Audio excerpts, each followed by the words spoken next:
Hello class 9 के friends, तो कैसे आप सभी लोग। तो आज हम लोग झारखंड बोर्ड का क्लास 9 का मैथ बुक का चैप्टर 4.2 का क्वेश्चंस को देखेंगे कि कैसे इसको समझेंगे और कैसे इसका हम लोग हल करेंगे यानी सॉल्यूशन करेंगे। आइए तो हम लोग बिना टाइम वेस्ट करते हुए इसके पहले नंबर क्वेश्चन को देखते हैं कि क्या है। तो यहाँ पे पहला नंबर क्वेश्चन है, निम्नलिखित विकल्पों में कौन सा विकल्प सत्य है। जैसे ये हमारी इक्वेशन है y = 3x + 5 है, ठीक है। ये इक्वेशन है।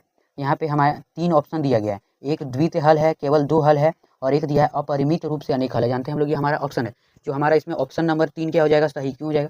हम जानते हैं कि x और y का जो ग्राफ होता है इस प्रकार से होता है, ये होता है x एक्सिस, ये होता है y एक्सिस, ठीक है। और यहाँ पे इस पर क्या होता है, ये रेखा है, मतलब ये हमारा जो रेखा है इस प्रकार से, इस पर हम जानते हैं कि इसमें अनंत बिंदु होते हैं और y में भी अनंत बिंदु होते हैं। ये जो बिंदु होते हैं, ये जो इक्वेशन है इसका क्या होते हैं, इसका क्या होता है सॉल्यूशन। हम जानते हैं कि x और y पर जो बिंदु होता है, और यहाँ पे जब हम लोग इसके बिंदु और y के बिंदु को इस प्रकार से जब कोई बिंदु यहाँ पे हम लोग मिलाते हैं, जैसे यहाँ मान लीजिए यहाँ कोई बिंदु है, तो इसका जो रेखा होता है वो क्या होता है, स्ट्रेट लाइन होता है। और इस पर अनेक बिंदु होने के कारण ही इसका क्या होता है, अनेक हल होता है। मतलब अपरिमित रूप से इसका क्या रहेगा, अनेक हल होगा। ये हमारा ये क्वेश्चन नंबर 1 हो गया है, सोल्यूशन खत्म। उसके बाद हम लोग क्वेश्चन नंबर 2 को देखते हैं। तो इसका दूसरा नंबर क्वेश्चन क्या है, निम्नलिखित समीकरण में से प्रत्येक समीकरण के 4 हल लिखिए। तो हमारा क्या है, जो ये समीकरण है 2x + y = 7, तो हमारा ये इक्वेशन कंप्लीट हो चुका है। क्वेश्चन में हमें क्या कह रहा है कि इसका प्रत्येक समीकरण का 4 हल लिखिए। मतलब इस पे x और y का कुछ भी वैल्यू रख के 1 2 3 4 और 4 बार x और y का वैल्यू फाइंड करना है। ताकि हम लोग देखेंगे, सबसे पहले पहला जो हमारा पहला मान आएगा यहाँ पे 1 लिख देते हैं। उसके बाद x का वैल्यू यहाँ पे क्या मान लेंगे हम लोग, 0। अब जब x का वैल्यू हमारा 0 है, इक्वेशन ये जो है हमारा, इस पर पुट करेंगे, मतलब इस पर x का वैल्यू रखेंगे तो 2 गुना x का वैल्यू कितना है, 0। उसके बाद प्लस y = 7। हम जानते हैं कि 0 से कोई भी संख्या गुना होगा तो कितना हो जाएगा, ये दोनों 0 + y = 7। ये y बराबर इसका वैल्यू तो 0 में y जुड़ेगा तो y हो जाएगा, उसके बाद ये 7।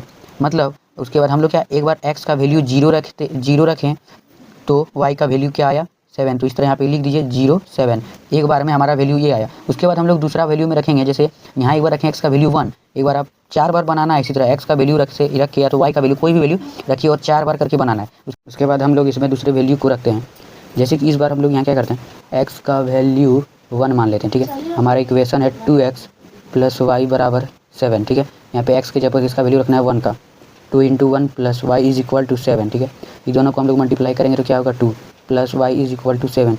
अब यहाँ जो y है 2 इधर प्लस में बराबर के उस पर जाके क्या हो जाएगा, माइनस में। और इसके बाद यहाँ वैल्यू क्या आ जाएगा, y का 5।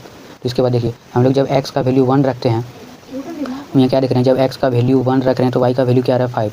तो यहाँ दूसरा वैल्यू इसका क्या हो गया, 1 1 और 5। यहाँ पे क्या आ गया था, 0 और 5। इसी तरह आप रख के x का और 2 और बार बना लीजिएगा। इसके बाद हम लोग इसके दूसरे नंबर क्वेश्चन को देखते हैं कि उसको कैसे सॉल्व करेंगे, उसमें वैल्यू कैसे पुट करेंगे। इसके बाद जो इसके और 2 वैल्यू है आप खुद से ट्राई कर सकते हैं।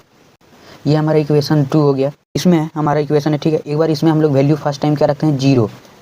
हम लोग क्या रख रहे हैं, x का वैल्यू 0, तो इस पर इक्वेशन में रखिए 0 का वैल्यू क्या है, x का वैल्यू 0 है तो पाई गुना, पाई का वैल्यू नहीं रखना, सिर्फ पाई रहेगा। उसके बाद x का वैल्यू क्या है, 0 + y = 9, मतलब बराबर 9 है। ये जानते हैं 0 से किसी भी अल्फ़ाबेट या वो संख्या हो गुना हो के वो 0 ही आएगा, = 9। ये जो हमारा y है बराबर 9, मतलब यहाँ x का वैल्यू 0 रखने से y का वैल्यू 9 आ रहा है। तो इसका हम लोग फर्स्ट टाइम में x का वैल्यू 0 रखते हैं, यहाँ क्या आ रहा है 0 और 9। एक बार और इसमें हम लोग वैल्यू रखते हैं, यहाँ एक बार रखते हैं x = 1 और x के जगह पे 1 का वैल्यू रखेंगे प्लस y = 9, ठीक है। अब इस पर गुना होगा, पाई गुना 1 करेंगे तो पाई + y = 9 बराबर ये जो y है हमारा, ये जो 9 है, ये तो हमारा इधर प्लस में है, पाई उधर जाके क्या हो जाएगा, माइनस में। यहाँ हमारा क्या हो जाएगा, ये y का वैल्यू, जब x का वैल्यू 1 रखते हैं तो y का वैल्यू क्या आता है, 9 - पाई, क्या आ गया यहाँ पे, मतलब ये मिस्टेक, यहाँ पे 1 और 9 - पाई, ये हो जाएगा इसका वैल्यू। ये हमारा इसका अगला क्वेश्चन क्या है। तो आप यदि वीडियो को अच्छी तरह से बने रहें तो आपको ये ज़रूर समझ में आ चुका होगा। यदि आपको ये वीडियो अच्छे से क्लियर नहीं हुआ, ये कॉन्सेप्ट जो हमारा चैप्टर है इस तरह से कैसे वैल्यू रखते हैं, तो एक बार वीडियो को रिपीट कीजिए, आपको ज़रूर वो समझ में आ जाएगा। तो हमारा वीडियो यहाँ पे कंप्लीट होता है, मिलते हैं अगली वीडियो में।